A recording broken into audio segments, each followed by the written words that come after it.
Let's bring in Matt Norlander, who's been following this thing since it began many, many years ago. Matt, what is your overarching reaction to what we found out today, which was no surprise, I think, to a lot of college basketball fans? I don't think there were many who thought that Kansas was actually going to get hit with anything that would really hurt it.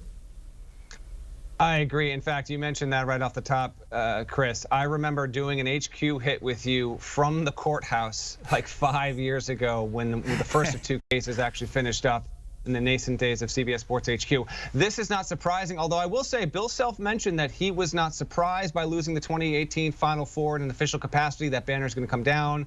The trophies and the hardware associated with it will be removed from behind glass cases at Kansas's facilities. That's not something that was really in the wind behind the scenes in the industry. So while Self might be able to say that after the fact, and that might in fact be true, while Silvio De Sousa was ruled ineligible after the fact, one thing that Kansas fans have been kind of crying about a bit, and understandably so, is that De Sousa was cleared on two separate occasions by the NCAA to be eligible to play. But this case was not ruled by the NCAA and its Committee on Infractions. This was the IARP process, the final one in an ill-fated, offshoot, independent, legislative endeavor that was brought upon by former NCAA President Mark Emmert. A lot of people have basically mocked and laughed off what the IARP became. I guess we'll let that for history to be decided. But you see some of the schools here.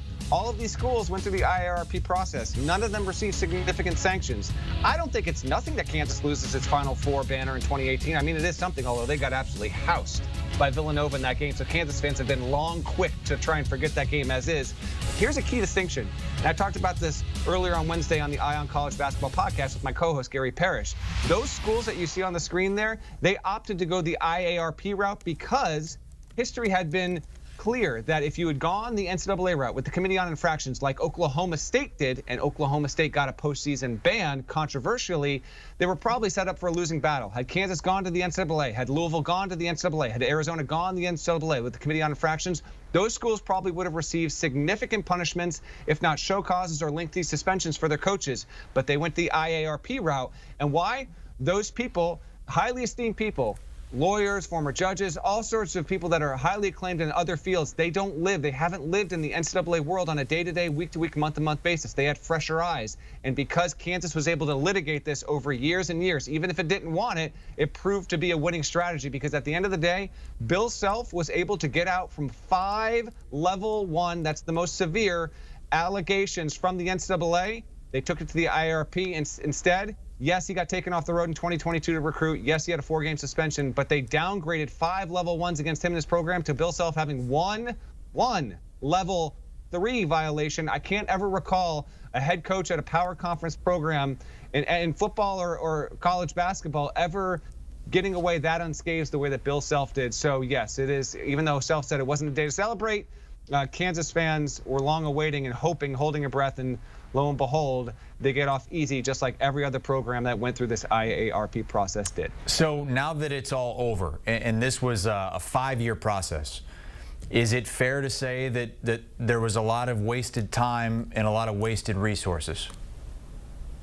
It's mandatory to say it. It's beyond fair. When you think about congrats to all the attorneys that made plenty of money by helping adjudicate this from all ends and all sides. Ultimately, this is another stain on Mark Emmert's reputation.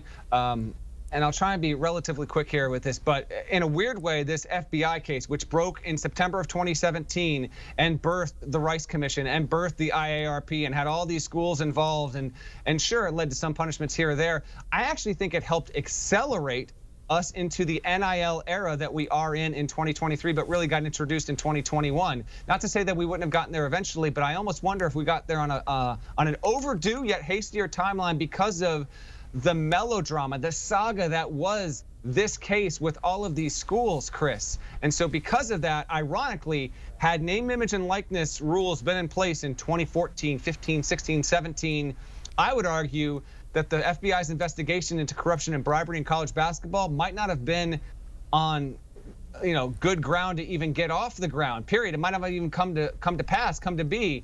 But because it wasn't, we saw all these schools go through all of this nonsense. And yes, the IARP for the most part was a huge waste of time, took way too long to resolve. And now finally, it's unreal that this took more than 6 years from that fateful late September afternoon when federal investigators, got up in front of the media, held this big splashy press conference and proclaimed, "We have your playbook."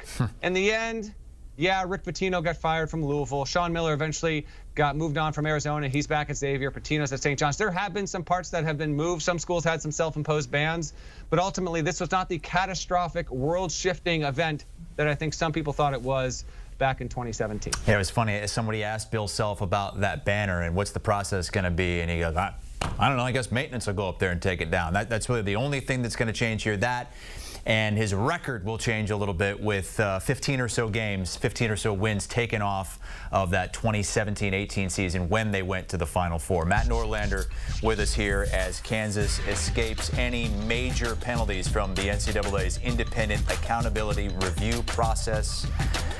Kansas is the odds-on favorite to win the title going into this season. We're having college basketball media days all over the country right now. It is getting geared up and ready to go. And Bill Self, you can see the look on his face today, a lot of smiles because he's just happy to finally put this in the rear view. Eye on College Basketball podcast getting you geared up for the season. They will absolutely have an episode on today's ruling coming down that Kansas will get no postseason ban and there will be no more penalties for Bill